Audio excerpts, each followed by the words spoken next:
Hey yo, thanks for tuning in to Celeb Source. It's the backup channel backing Celeb up and bringing you all the breaking news. Okay, my good peoples, here's what's up. Tiffany Haddish has decided that in addition to making people laugh, she also wants to help solve the issue of food insecurity that takes place in food deserts like in her hometown in Crenshaw, LA. To do this, Tiffany has been grinding hard to raise $25 million to open a grocery store called Diaspora Grocery, which is a store that she intends to cater to Black Indigenous people of color.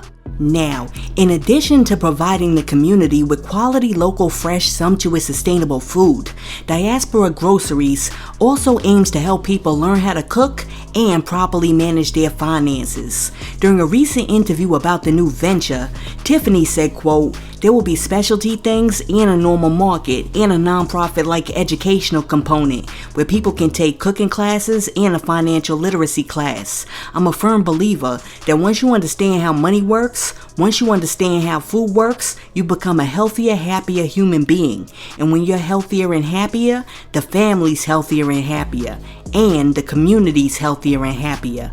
End quote. Now, Tiffany's vision for the grocery store stems from her own experience of surviving on $500 a month and facing food insecurity.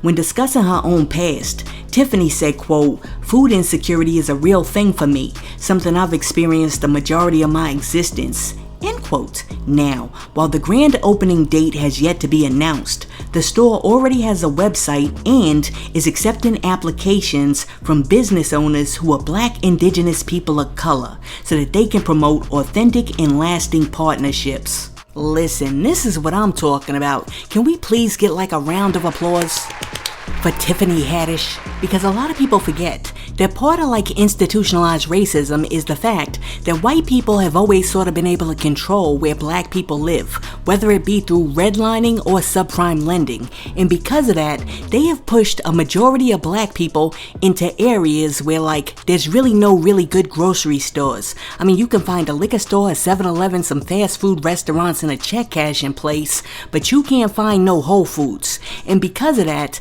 many Black people suffer from health conditions because they're not eating the proper foods. And when they're not eating the proper foods, all of a sudden now you got the diabetes, you got the cancer, you got the gout, and then you can't go to work. And if you can't go to work, you can't make the money to turn around and buy good food. So now you got like a cycle of poverty because you can't get no fresh carrots. Now, Black celebrities and hip-hop artists like Snoop Doggy Dogg, Puff Daddy, Jay-Z, Drake, Travis Scott, all of them have sought to put more liquor in your corner stores, but they ain't think about bringing you no grocery store. So, shout out to Tiffany Haddish for thinking outside the processed food box. Listen, let me know what you think about Tiffany Haddish opening up the grocery store. And also, let me know in the comments how far is the nearest grocery store to your house. And while you're down there leaving that comment, be sure to like and subscribe to the channel. Now check it out.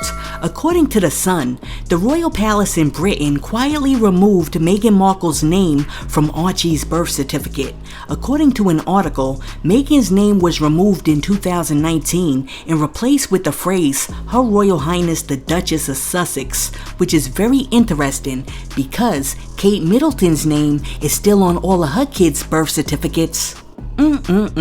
You know exactly what that means. They're basically gonna try to like erase Meghan Markle from history. About 100 years from now, you're never gonna know that Meghan Markle was Black. And you're not gonna know that she was the mother of them kids. Listen, this is crazy, and I'm telling you, Meghan Markle better go down to that palace and tell them you better put my name back on them birth certificates. Cause if she doesn't, I can almost guarantee you they gonna colonize them kids.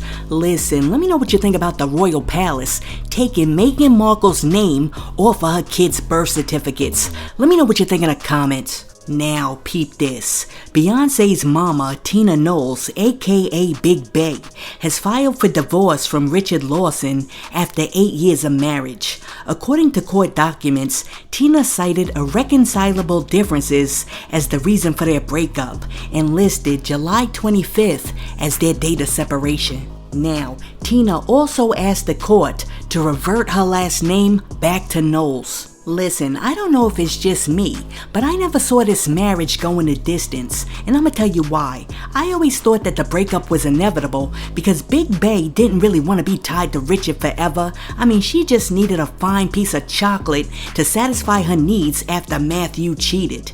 And I mean, this was simply like her how Stella got her groove backstage, and now she's getting ready to move into her Oprah Winfrey stage, which means that the next dude that she hooks up with is simply gonna be a Stedman. I mean, a steady dude that's there, but you don't marry him. You know why? Because she's not trying to give away any of the family's coins. But listen, I give it to Big Bae, because after she divorced Matthew, Big Bae went out there and she found the finest mature dude that she could find. Cause I swear, Richard Lawson is still doing his thing at 72. And you know darn well, when Matthew saw her with that piece of arm candy, he was feeling a certain way when he came to the family barbecues. So, with that being said, Richard Lawson has served his purpose. Ladies, you know what's up. Sometimes after your man cheats, you need that get back guy to help you get back on your feet. Listen, let me know what you think about Tina Knowles divorcing Richard Lawson after 8 years. Let me know what you think in the comments. Okay, so let me see. What else do we have to discuss today? By now you've all heard that according to new Florida state standards, which were championed by Governor Ron DeSantis, teachers in Florida schools will now be teaching students that slavery benefited black folks. Well, recently, Spike Lee was on CNN with Anderson Cooper, and he weighed in on the situation. Check out what Spike Lee had to say. I just want to read the text again of what Florida is now requiring for middle school students. It says instruction should include, quote, how slaves develop skills which in some instances could be applied for their own personal benefit. How can it be for your personal benefit when you're treated as an enslaved person? It's not like, oh, I'm a blacksmith. Okay, I'm going to put a shingle out there. I'm going to be a blacksmith. You were owned by Mazza. One of the arguments being made by supporters of Governor DeSantis is that that schools were teaching kids to hate America by teaching, the history of slavery in this country, the history. You learn to love America by learning the truth, the good, indifferent, and bad. That's what America is. We're trying to aspire to a dream, but we've not reached there, what Dr. King talked about. But you cannot look straight ahead and not see what's happening to your left and your right. How can you, if you're talking about the history of this country, United States of America, how can you just like, a pun, white out enslavement? How can you do that? Listen, you know what the problem is here? Slavery is too nice of a word. So, let me make it more clear. How in the world did being kidnapped, auctioned, beaten, raped, whipped, tortured, imprisoned, forced to work from sun up to sundown, mutilated, abused, chained up, owned, branded, chased down by dogs, and lynched benefit black folks? See, sometimes it just comes down to semantics. Listen, let me know what you think about Spike Lee saying, if you're gonna show the kids the picture, you gotta show them the whole picture. Let me know what you think in the comments. And please, do not come in the comment section talking about black people did benefit from slavery, because when the dogs were chasing them, they learned how to run very fast, and now they win all of the track events in the Summer Olympics. Please people, don't do it. Now, check it out. Recently, a whole lot of people have been up in arms over Jason Aldean's hit country song, Try That in a Small Town.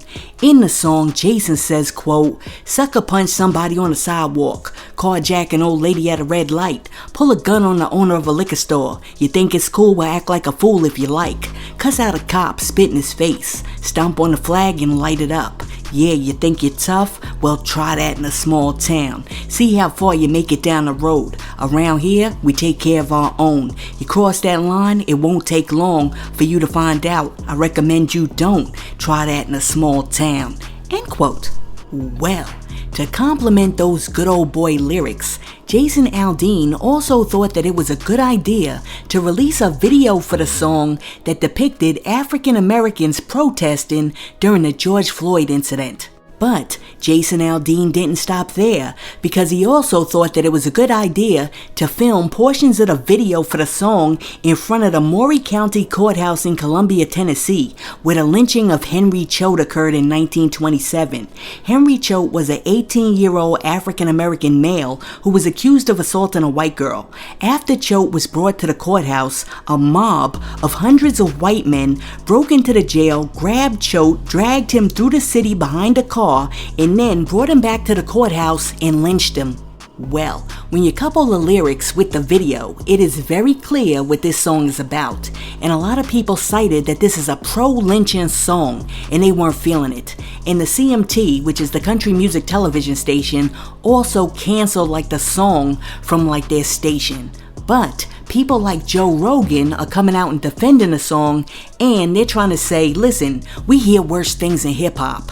Joe Rogan said, quote, "I'm not saying that's the greatest song the world has ever known, but the level of outrage coming from people that are upset about the song is so strange when there are hundreds of rap songs out there that are infinitely worse." End quote. Listen, can somebody tell Joe Rogan that he has never ever heard a rap song where a black rapper insinuated that if a white person comes into the hood, they're gonna get lynched? When rappers like Ice-T, Ice Cube, and NWA made songs like F the Police, they were protesting against police brutality. They weren't saying that this is a sundown town and if you come over here after 6 o'clock, you're gonna get strung up. See, the moment that Jason Aldean incorporated the imagery of people protesting against police brutality in response to the killing of George Floyd for no reason, the song went wrong. And when you couple that with the fact that he's standing in front of the location where another black man was lynched by a mob of white men for no reason, you done really went wrong. Because now the song takes on a whole new connotation. And instead of being a small town anthem, it becomes a dog whistle. And those dogs are whistling Dixie. See, when Joe Rogan and other people try to say, listen, we hear worse in rap songs, what they're really trying to do is play 3-card Monty. Because rap songs, even though they're misogynistic and they're talking about killing everybody, they are not sending out dog whistles with subliminal racist messages that advocate racial supremacy that's reminiscent to Jim Crow America. Look, you gotta understand what's going on, because what Jason Aldean did was pretty slick, because he juxtaposed the images of people who were actually out there advocating for their civil rights with people who were actually out there committing crimes. And what he needs to understand is that those two things are not the same thing. But you know what? Let me actually fix that sentence. He knows that those two things are not the same thing, but he got the exact message that he wanted to get across to the people who he wanted to get it across to. Listen, don't let people like Joe Rogan and them sidetrack you, because what they want to do is change the conversation so that now people are out here arguing about what the black hip-hop artists are doing instead of focusing on what Jason Aldean done did. Listen, let me know what you think about Joe Rogan defending Jason Aldean's song and video by saying that he done heard much worse in hip-hop. Let me know what you think in the comments. And hey yo, thanks for tuning in to Celeb Source, your source for celebrity news. Be sure to like and subscribe to the channel. Peace.